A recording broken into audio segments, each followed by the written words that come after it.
3D War Chronicles, where ancient human history gets unstuck, one wild animated story at a time.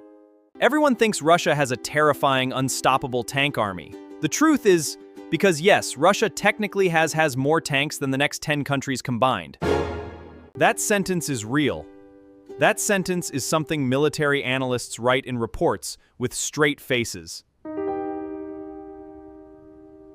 And by the end of this video, you will never look at a military superpower's inventory the same way again, because quantity and quality are two completely different conversations. Let's start with the numbers, because the numbers are genuinely absurd. Russia officially claims somewhere between 12,000 and 13,000 tanks in its total inventory.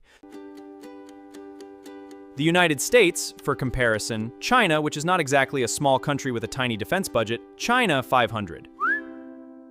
Germany, a country that historically understood tank warfare better than almost anyone, has just over 300. So on paper, Russia is operating in a different dimension entirely. A dimension where you look at a spreadsheet and feel genuinely nervous. Except here is the part where the spreadsheet starts lying to you. Of those 12 to 13,000 Russian tanks, the overmajority of them are sitting in what military officials diplomatically call storage.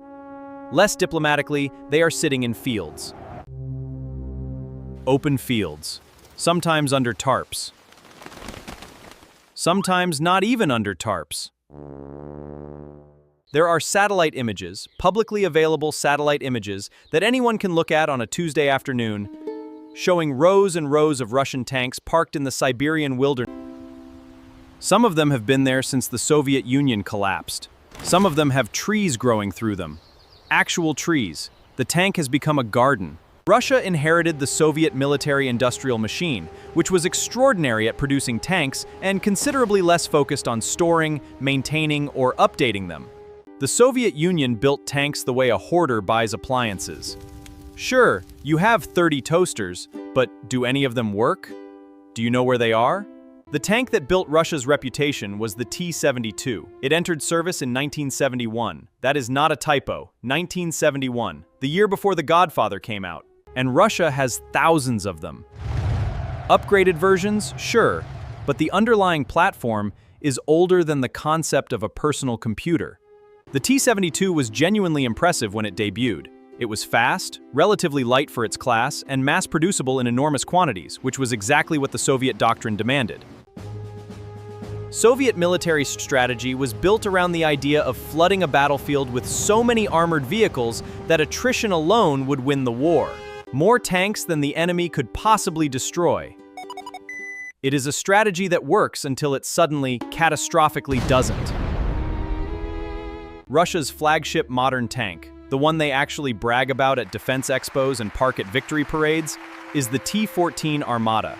It is genuinely impressive. Unmanned turret, advanced composite armor, a fire control system that doesn't require the crew to stick their heads out and hope for the best. Defense analysts praised it. Russia announced they were going to build 2,000 of them. Then they quietly revised that to a few hundred. Then the number stopped being discussed in public. The current estimate for T-14s is between 12 and 20, depending on who you ask. Russia has roughly the same number of functional cutting-edge tanks as a moderately wealthy private collector could theoretically assemble if they were very motivated and had the right permits. Meanwhile, the invasion of Ukraine began in 2022, and the tank situation became a live experiment nobody asked for. Russia sent in columns of T-72s and T-80s, expecting the kind of rapid armored breakthrough that Soviet doctrine promised. Instead, they encountered Javelin anti-tank missiles, which are American-made, shoulder-fired, and extremely good at their one job. They encountered drone-dropped munitions. This is the direction tanks are worst at defending. They encountered Ukrainian defenders preparing for exactly this scenario and were not particularly impressed in 1982. This makes no sense! The losses were significant enough that Russia started doing something genuinely shocking. They started pulling tanks out of storage. The very tanks sitting in those Siberian fields. The tanks with trees growing through them. or at least the ones in slightly better condition. They dragged out T-62s, a tank that entered service in 1961, 6 decades before it was being sent to a modern battlefield. A tank older than most of its crew's grandparents.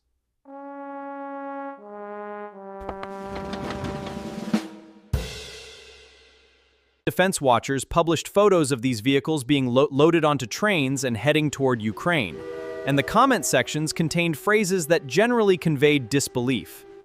To be completely fair, a T-62 can still kill you. Old does not mean harmless. But it is also slow, lightly armored by modern standards, and operates with fire control systems that would feel dated to someone who played video games in 1995. Sending it against modern anti-tank weapons is less of a strategic decision, and more of a statement about your available options. This is the catch that the headline always buries. Having 12,000 tanks on paper means very little if the majority degraded, cannibalized for parts, or simply lost to decades of neglect.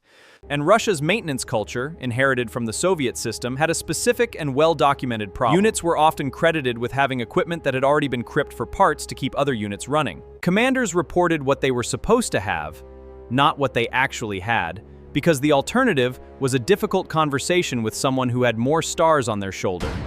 So the paperwork said the tanks existed. The tanks existed a little less than the paperwork suggested. Western tank fleets work differently.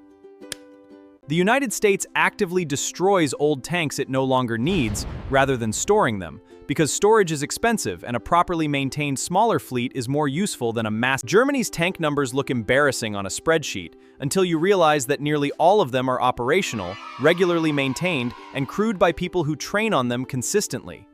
The United States has around 2,000 Abrams tanks in active service, then Russia's numbers, except those 2,000 tanks can actually drive somewhere and shoot things with reasonable confidence.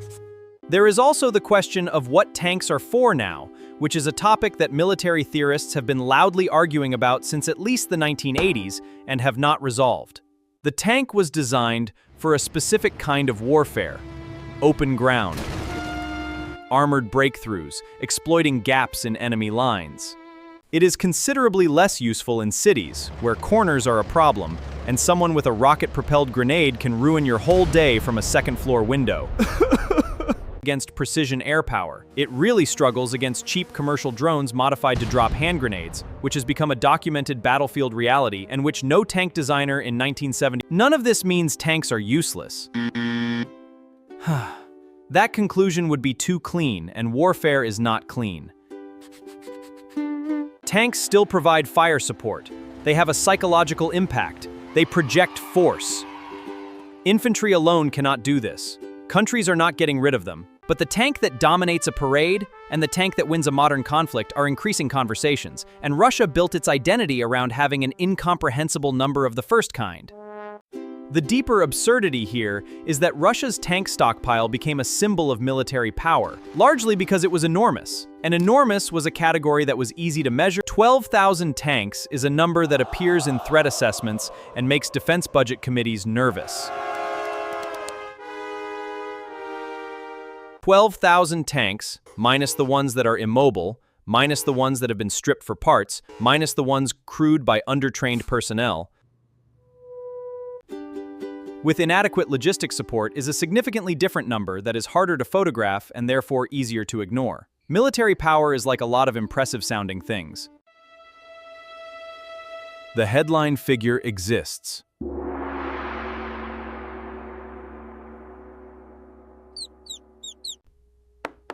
Between what was promised and what was delivered, between the inventory list and the actual field. Capability, between the parade formation and the breakdown on the side of a Ukrainian road with the engine on fire. Russia has more tanks than the next 10 countries combined. That is true. It is also possibly the most misleading true statement in modern military analysis. Both of those things can live in the same sentence, which is where most of the interesting geopolitics actually happens. Which country's military capability do you think is the most wildly misunderstood compared to its reputation? Comment below.